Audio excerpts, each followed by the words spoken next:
Rahul Mamkootathil MLA സ്ഥാനം രാജിവെക്കുന്നതുവരെ പ്രതിഷേധം തുടരുമെന്നാണ് BJPയുടെ നിലപാട്.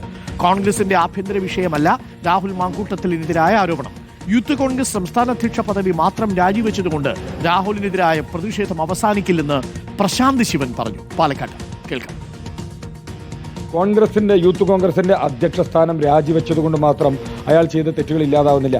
പിന്നെ കോൺഗ്രസുകാർക്ക് അദ്ദേഹത്തെ വേണ്ട, അതുകൊണ്ട് യൂത്ത് കോൺഗ്രസ് അധ്യക്ഷ സ്ഥാനം രാജിവെക്കാൻ പറഞ്ഞു, അദ്ദേഹം രാജിവെച്ചു.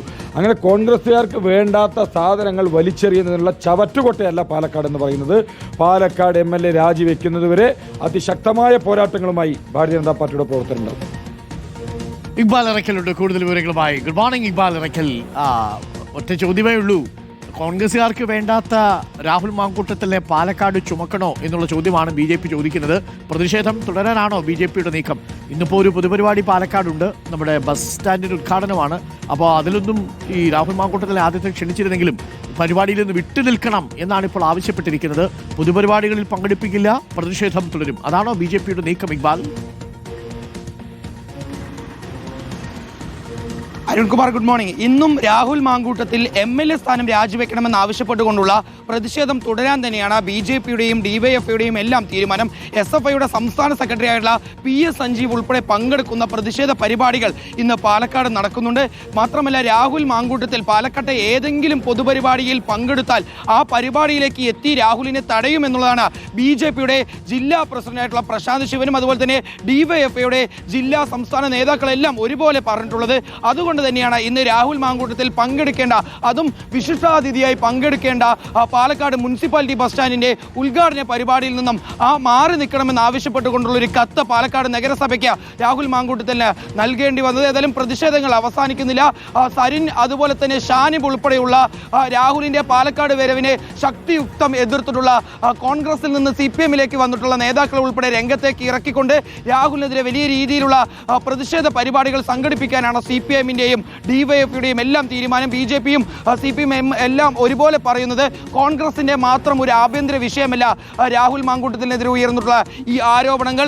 അതുകൊണ്ട് തന്നെ രാഹുൽ MLA സ്ഥാനം രാജിവെക്കണം. തെളിവുകളുടെ അടിസ്ഥാനത്തിലാണ് രാഹുലിനെതിരെ ആരോപണങ്ങൾ ഉയർന്നിട്ടുള്ളത്. അതുകൊണ്ട് തന്നെ എത്രയും പെട്ടെന്ന് MLA സ്ഥാനം രാജിവെച്ചുകൊണ്ട് ഒരു ധാർമ്മിക ബോധം രാഹുൽ പുലർത്തണം. പാലക്കാട്ടുകാരോട് രാഹുൽ നീതി പുലർത്തണം എന്നുള്ളതാണ് CPMും BJPയും എല്ലാം ഒരുപോലെ പറയുകയും ചെയ്യുന്നത്. ഏതായാലും SFIയുടെ പ്രതിഷേധമുണ്ട്. അതിനുശേഷം പിന്നീട് മറ്റ് പല സംഘടനകളും പ്രതിഷേധങ്ങൾ ഇപ്പോൾ പ്രഖ്യാപിക്കാനിരിക്കുന്നു എന്നുള്ളതാണ് മനസ്സിലാക്കാൻ വേണ്ടി സാധിക്കുന്നത്. ഇന്നലെ മഹിളാ അസോസിയേഷനും മഹിളാ മോർച്ചയും എല്ലാം പാലക്കാട് രാഹുൽ മാങ്കൂട്ടത്തിലെ MLA ഓഫീസിലേക്ക് വലിയ രീതിയിലുള്ള പ്രതിഷേധ പരിപാടികൾ നടത്തിയിരുന്നു. കോഴികളെ കയ്യിലേന്തിക്കൊണ്ടായിരുന്നു മഹിളാ മോർച്ച പ്രവർത്തകരെല്ലാം പ്രതിഷേധമായി എത്തിയത്. ഏതായാലും അത്തരത്തിലുള്ള പ്രതിഷേധങ്ങൾ ഇന്നും നടക്കുമെന്ന ഒരു വിലയിരുത്തൽ അടിസ്ഥാനത്തിലാണ് ഇപ്പോൾ രാഹുൽ പങ്കെടുക്കേണ്ടിരുന്ന, അതും വിശിഷ്ടാതിഥിയായി പങ്കെടുക്കേണ്ടിരുന്ന പാലക്കാട് മുനിസിപ്പൽ ബസ് സ്റ്റാൻഡിന്റെ ഉദ്ഘാടന പരിപാടിയിൽ നിന്നും രാഹുലിനെ മാറ്റി നിർത്തിയിരിക്കുന്നത്. ഇന്നലെ VK ശ്രീകണ്ഠൻ MP തന്നെ മാധ്യമങ്ങളെ ഈ പരിപാടിയിലേക്ക് ക്ഷണിച്ചുകൊണ്ട് പലതവണ ഓഡിയോ സന്ദേശവും വീഡിയോ സന്ദേശവും എല്ലാം പോസ്റ്റ് ചെയ്തിരുന്നു. പക്ഷെ അപ്പോഴും രാഹുലിനെ മാറ്റി നിർത്തിയ പരിപാടിയിൽ താൻ പങ്കെടുക്കില്ലെന്നോ അല്ലെങ്കിൽ ഒരു എതിർപ്പോ ഒന്നും പ്രകടിപ്പിച്ചില്ല. കാരണം അദ്ദേഹത്തിന്റെ 2 കോടിയോളം ആസ്തി വികസന ഫണ്ടിൽ നിന്ന് ചെലവിട്ടുകൊണ്ടാണ് ഈ ബസ് സ്റ്റാൻഡ് നിർമ്മിക്കുന്നത്. ആ പരിപാടിയുടെ പാലക്കാട് വെച്ചുള്ള എല്ലാ പോസ്റ്ററുകളിലും വിശിഷ്ടാതിഥിയായി രാഹുൽ മാങ്കൂട്ടത്തിൽ MLA പങ്കെടുക്കുമെന്ന രീതിയിലുള്ള പ്രചരണം നടത്തിയതാണ് കോൺഗ്രസ് ഉൾപ്പെടെയുള്ള പാർട്ടികൾ. ഏതായാലും ആ പരിപാടിയിൽ നിന്ന് ഇപ്പോൾ രാഹുലിനെ മാറ്റി നിർത്തുന്നു. അങ്ങനെ പ്രതിഷേധങ്ങളും വിലക്കുകളും എല്ലാം ഇന്നും പാലക്കാട് തുടരുമെന്നുള്ളതാണ് അരുൺകുമാർ പറയാനുള്ളത്. ഓക്കെ ഇക്ബാൽ, അത് വല്ലാത്തൊരു കഷ്ടമായിരിക്കും അല്ലേ? പൊതുപരിപാടികളിൽ പങ്കെടുക്കാൻ അങ്ങോട്ട് കത്തയക്കുകയാണ്, താങ്കൾ ദയവ് ചെയ്ത് ഈ പരിപാടിയിൽ പങ്കെടുത്ത് ശോഭ കെടുത്തരുത് എന്നാണ് ഈ കൃഷ്ണദാസ് കത്തയച്ചിരിക്കുന്നത്. പാലക്കാട് ബസ് സ്റ്റാൻഡിൽ ഉദ്ഘാടനത്തിന് രാഹുൽ മാങ്കൂട്ടത്തിനെ ക്ഷണിച്ചപ്പോൾ ഒരു പ്രേക്ഷകൻ പറയുന്നു, കുടുംബസമേതം വാർത്ത കേൾക്കാൻ ലജ്ജ തോന്നുന്നു. കുടുംബസമേതം കേൾക്കാൻ പറ്റാത്ത കാര്യങ്ങൾ ചില ആളുകൾ ചെയ്താൽ പിന്നെ നമുക്കൊരു വാർത്തയാക്കാതിരിക്കാൻ പറ്റൂ. എങ്കിലും നമ്മൾ പലതും കൊടുത്തിട്ടില്ലെന്നേ, പല പരാതികളും വരുന്നുണ്ട് എന്നാണ് നമ്മൾ അറിയുന്നത്. അലി അക്ബർ ഷാ നമുക്കൊപ്പമുണ്ട്. Ali Akbar Shah, good morning. അലി അക്ബർ ഷാ, ഇന്നലെ വൈകുന്നേരം ട്രാൻസ് വുമൺ വന്ന് ഒരു വെളിപ്പെടുത്തൽ നടത്തി. പല ആളുകളും വെളിപ്പെടുത്താൻ വേണ്ടി ക്യൂവിലാണ് എന്നറിയുന്നു. ഇതൊരു മഞ്ഞുമലയുടെ അറ്റം മാത്രമാണെന്നാണോ നമ്മൾ മനസ്സിലാക്കേണ്ടത്? Ali Akbar Shah, good morning. Very good morning Arunkumar. തീർച്ചയായും ഇതുവരെ വന്നിരിക്കുന്ന ആരോപണങ്ങളിലും വെളിപ്പെടുത്തലിൽ നിന്നും നമുക്ക് മനസ്സിലാക്കാൻ സാധിക്കുന്നത് അതുതന്നെയാണ്. ആദ്യഘട്ടത്തിൽ പറവൂർ സ്വദേശിനിയായിട്ടുള്ള റിനി ആൻഡ് ജോർജ്, അവർ മാധ്യമപ്രവർത്തകയാണ്, സിനിമയിലൊക്കെ പ്രവർത്തിക്കുന്ന വ്യക്തിയാണ്. അവരാണ് ഈ ഒരു വെളിപ്പെടുത്തൽ ആദ്യഘട്ടത്തിൽ നടത്തുന്നത്. രാഹുലിന്റെ ഭാഗത്തു നിന്നും അശ്ലീല സന്ദേശം ലഭിച്ചിട്ടുണ്ട്. മറ്റു പല കോൺഗ്രസ് നേതാക്കളുടെയും വീടുകളിലെ സ്ത്രീകൾക്ക് രാഹുലിനെ കൊണ്ട് മോശം അനുഭവം ഉണ്ടായത് അറിയാമെന്ന നിലയിലുള്ള വെളിപ്പെടുത്തൽ അവരാണ് നടത്തുന്നത്. ഈ ഘട്ടത്തിലും രാഹുൽ പറഞ്ഞത് അവർ തനിക്കെതിരെയാണ് പറഞ്ഞതെന്ന് തെളിവില്ല, അവർ തന്റെ പേര് പറഞ്ഞിട്ടില്ല എന്നതായിരുന്നു. പക്ഷേ ഇതിന് പിന്നാലെ പ്രളയം പോലെ വന്നടിയുകയായിരുന്നു രാഹുലിനെതിരായ ആരോപണങ്ങൾ.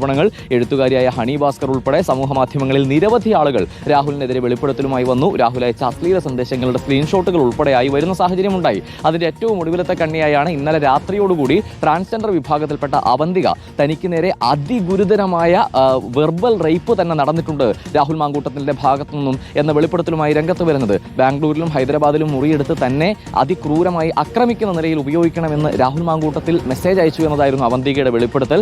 ഇതുമായി ബന്ധപ്പെട്ട് ഇയാളുടെ കോൾ ഹിസ്റ്ററിയൊക്കെ ഈ അവന്തിക ഇന്നലെ മാധ്യമങ്ങൾക്ക് മുന്നിൽ കാണിക്കുന്നത് നമ്മൾ കണ്ടു. ഇപ്പോൾ നിയമോപദേശം തേടിയ ശേഷം രാഹുലിനെതിരെ പരാതി കൊടുക്കാൻ ഒരുങ്ങുകയാണ് അവന്തിക. ഈ രാഹുലിന്റെ തനിക്കെതിരെ പരാതി വന്നിട്ടില്ല എന്ന അഹങ്കാരത്തിന് താൻ പരാതി നൽകി മറുപടി നൽകുമെന്നതായിരുന്നു അവന്തിക ഇന്നലെ പറഞ്ഞത്. ആ നിലയിൽ അവന്തികയുടെ പരാതി വരികയാണെങ്കിൽ ഇനി കൂടുതൽ പരാതികൾ വരാനുള്ള സാധ്യതയുണ്ട്. കോൺഗ്രസിനോട് ചേർന്ന് നിൽക്കുന്ന ട്രാൻസ്ജെൻഡർ സംഘടനയിലെ വ്യക്തികൾക്ക് തന്നെ രാഹുൽ മാങ്കൂട്ടത്തിൽ നിന്നും വളരെ മോശപ്പെട്ട അനുഭവം ഉണ്ടായിട്ടുണ്ട് എന്ന വെളിപ്പെടുത്തൽ കൂടി ഇന്നലെ അവന്തികയുടെ ഈ വെളിപ്പെടുത്തലിന് ശേഷം പല ആളുകളും പറയുന്ന സാഹചര്യം ഉണ്ടായിട്ടുണ്ട്. രാഹുലിനെതിരെ FIR രജിസ്റ്റർ ചെയ്ത് കേസെടുക്കണമെന്ന് ആവശ്യപ്പെട്ട് അഭിഭാഷകൻ എറണാകുളം സെൻട്രൽ പോലീസ് സ്റ്റേഷനിൽ ഇന്നലെ പരാതി നൽകിയിട്ടുണ്ട്. ഇതിന്റെ എല്ലാം പശ്ചാത്തലത്തിൽ കൂടുതൽ ആളുകൾക്ക് തുറന്നു പറച്ചിലുള്ള ധൈര്യമാണ് വരുന്നത്. ഇന്നലെ വനിതാ കമ്മീഷൻ ഉൾപ്പെടെ പറഞ്ഞത് പരാതിയുള്ള വനിതകൾ ധൈര്യപൂർവ്വം മുന്നോട്ട് വന്നത് തുറന്നു പറയാനുള്ള ആർജവം കാണിക്കണം, ആരെയും ഭയക്കേണ്ടതില്ല എന്നൊരു പ്രസ്താവന വനിതാ കമ്മീഷൻ അധ്യക്ഷയുടെ ഭാഗത്തു നിന്ന് ഉൾപ്പെടെ വന്നിട്ടുണ്ട്.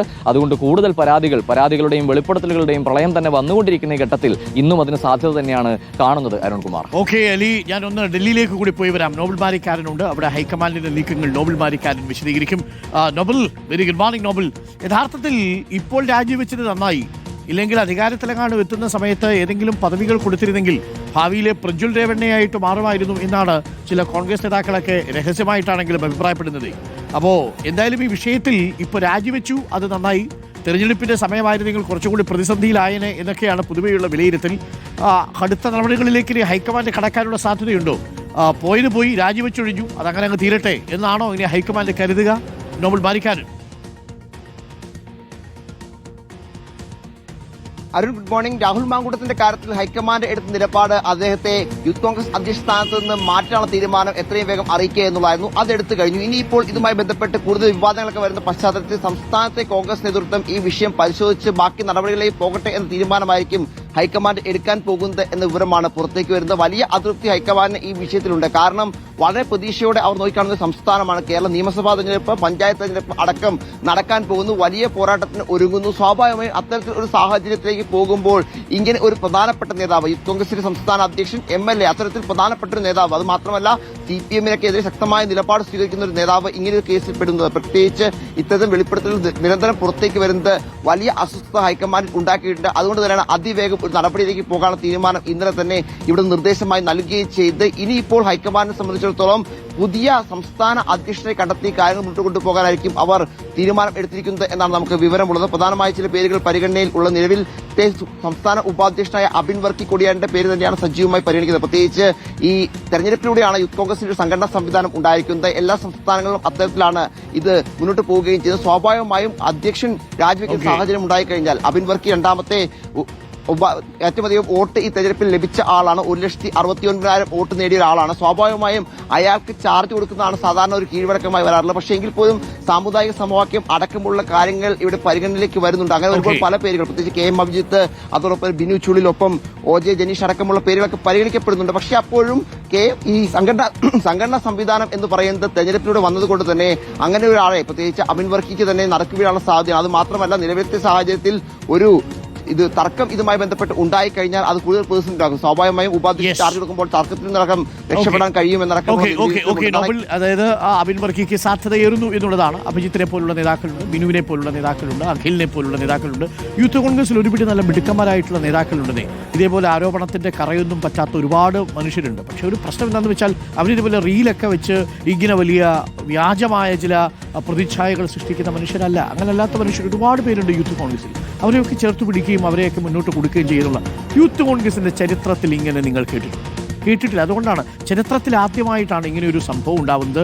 അത് ആ സംഘടനയെ തന്നെ വല്ലാതെ ഇളക്കിയിട്ടുണ്ട്.